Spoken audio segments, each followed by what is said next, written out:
अस्सलाम वालेकुम जी, कैसे हैं आप सब? उम्मीद करती हूँ सब खैरियत से होंगे। आज हम बनाएंगे ये बहुत ही मज़ेदार झटपट बन के तैयार होने वाले बाहर से बहुत ही क्रिस्पी और अंदर से बहुत ही जूसी फिश पकौड़ा की रेसिपी। जैसा कि सब जानते हैं रमज़ान स्टार्ट होने वाला है, तो रमज़ान में पकौड़ों की जो रेसिपीज़ हैं वो बहुत ज़्यादा पसंद की जाती हैं। इस दफ़ा का रमज़ान सर्दियों का रमज़ान है, तो इस रमज़ान में ये बाहर से बहुत ही क्रिस्पी, अंदर से बहुत ही जूसी और मुंह में घुलने वाले फिश के ये पकौड़े जो हैं वो बहुत अच्छे लगेंगे। रमज़ान सर्दियों का है, तो सर्दियों में फ़िश जो है वो लाजमी पसंद की जाती है, तो इस रमज़ान में ये फ़िश पकौड़ों की रेसिपी जो है वो तो लाजमी बनती है। नॉर्मली हम आलू के या चिकन के पकौड़े तो ज़रूर ट्राई करते हैं, लेकिन इस रमज़ान हम ये फ़िश के पकौड़े जो हैं ये भी ट्राई कर सकते हैं। फिंगर फ़िश और फ्राइड फ़िश जो है उसकी रेसिपी से ये रेसिपी काफ़ी डिफरेंट और बेहद मज़ेदार बन के तैयार होने वाली ये रेसिपी है। तो हम बगैर देर किए क्रिस्पी और जूसी फ़िश पकौड़ा बनाना स्टार्ट करते हैं।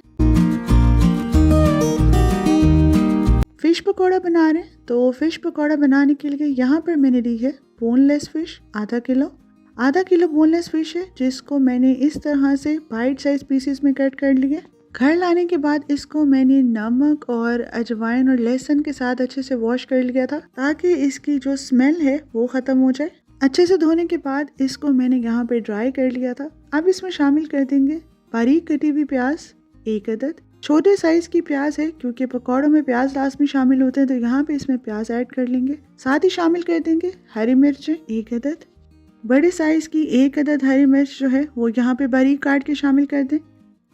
धनिया ये आप अपने टेस्ट के अकॉर्डिंग शामिल कर सकते हैं। धनिया से इसकी खुशबू, फ्लेवर और लुक सब कुछ बहुत अच्छा आता है, तो ये लास्ट में शामिल करें। स्पाइसेस में यहाँ पे शामिल कर देंगे नमक हस्बे ज़रूरत। मैं यहाँ पे इसमें तकरीबन 1.5 चाय का चम्मच नमक शामिल कर रही हूँ। इसके साथ ही शामिल कर देंगे लाल मिर्च का पाउडर 1.5 टीस्पून, 1.5 चाय का चम्मच यहाँ पे लाल मिर्च का पाउडर शामिल कर देंगे। स्पाइसेस जो हैं वो आप अपने टेस्ट के अकॉर्डिंग एडजस्ट कर सकते हैं। इसके साथ ही शामिल करेंगे हल्दी 1/4 टीस्पून, 1/4 चाय का चम्मच यहाँ पे हल्दी शामिल कर देंगे। भुना हुआ और दरदरा कुटा हुआ जीरा 1/2 टेबल स्पून। जीरे की जो खुशबू है वो पकौड़ों में बहुत अच्छी आती है, तो ये थोड़ा ज़्यादा ही ऐड करें। इसके साथ ही शामिल कर देंगे दरदरा कुटा हुआ साबित धनिया 1/2 टेबल स्पून। यहाँ पे धनिया पाउडर जो है उसका इस्तेमाल बिल्कुल नहीं करना, साबित धनिया दरदरा कूट के ऐड करेंगे। कुटी हुई लाल मिर्च 1 टीस्पून। कुटी हुई लाल मिर्च जो है वो आप अपने टेस्ट के अकॉर्डिंग भी शामिल कर सकते हैं। इसके साथ ही शामिल कर देंगे अजवाइन 1 से 2 चुटकी, और लास्ट में ऐड करेंगे यहाँ पे कसूरी मेथी 1/2 टीस्पून। 1/2 to 3/4 टीस्पून के बराबर जो है वो हम यहाँ पे शामिल कर देंगे कसूरी मेथी का। अब इसको एक बहुत ही मज़ेदार सा फ्लेवर देने के लिए यहाँ पे शामिल करेंगे लेमन जूस 1 टेबल स्पून। अगर आपको खट्टा ज़्यादा पसंद है तो आप जो है लेमन जूस 2 टेबल स्पून भी ऐड कर सकते हैं। इसके साथ ही यहाँ पे शामिल कर देंगे बेसन 3/4 कप। 3/4 कप के जितना यहाँ पर बेसन जो है ये शामिल कर देंगे। बेसन शामिल करने के साथ ही यहाँ पर शामिल कर देंगे cornflour 1/3 cup. 1/3 cup to 1/2 cup के जितना कॉर्नफ्लोर जो है वो यहाँ पर शामिल कर देंगे। 1/2 कप से थोड़ा सा कम शामिल करेंगे, तो इसका मतलब है कि 1/3 कप के बराबर कॉर्नफ्लोर जो है वो आप इसमें शामिल कर दें।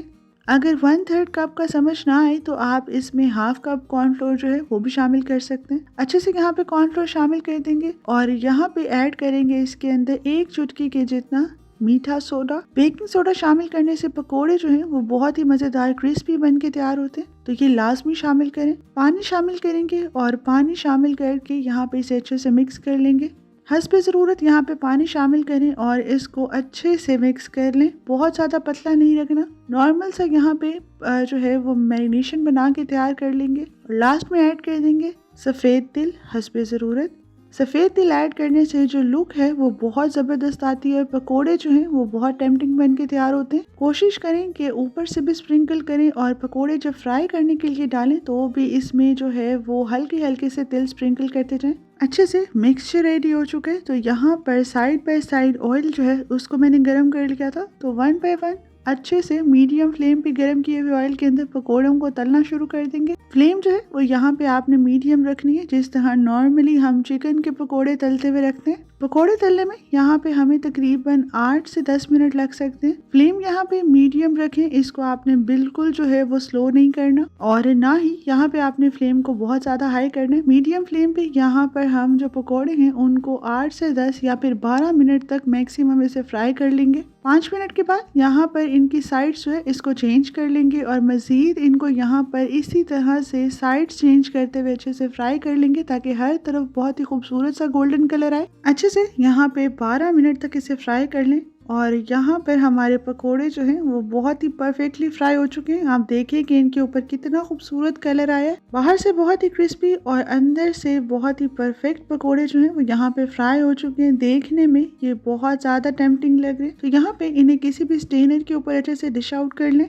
कोई भी पकोड़े बनाएं तो उन्हें पहले यहाँ पे स्टेनर पे ही निकालें ताकि ऑयल जो है वो अच्छे से यहाँ पे निकल जाए और फिर ही इन्हें किसी पेपर टॉवल पे फैला दें ताकि पकोड़े जो हैं वो एंड तक बहुत क्रिस्पी रहें और बिल्कुल भी सॉगी ना हो। अच्छे से जैसे ही ऑयल यहाँ पे स्ट्रेन हो जाए तो यहाँ पे पेपर टॉवल पे फैला दें। इसी तरह से बाकी के पकोड़े जो हैं उनको भी फ्राई कर लेंगे। 10 से 12 मिनट इनको भी फ्राई कर लें ताकि इन पे भी अच्छा सा कलर आ जाए और फिर यहाँ पे इन्हें अच्छे से डिश आउट कर लें। मछली के ये पकौड़े बहुत ही ज़्यादा मज़ेदार बन के तैयार होते हैं। बहुत ही डिलीशियस, बहुत ही क्रिस्पी ये रेसिपी है। मौसम बरसात का हो, सर्दियाँ हो या फिर रमज़ान में अफ्तार हो तो ये रेसिपी जो है वो बहुत परफेक्ट है।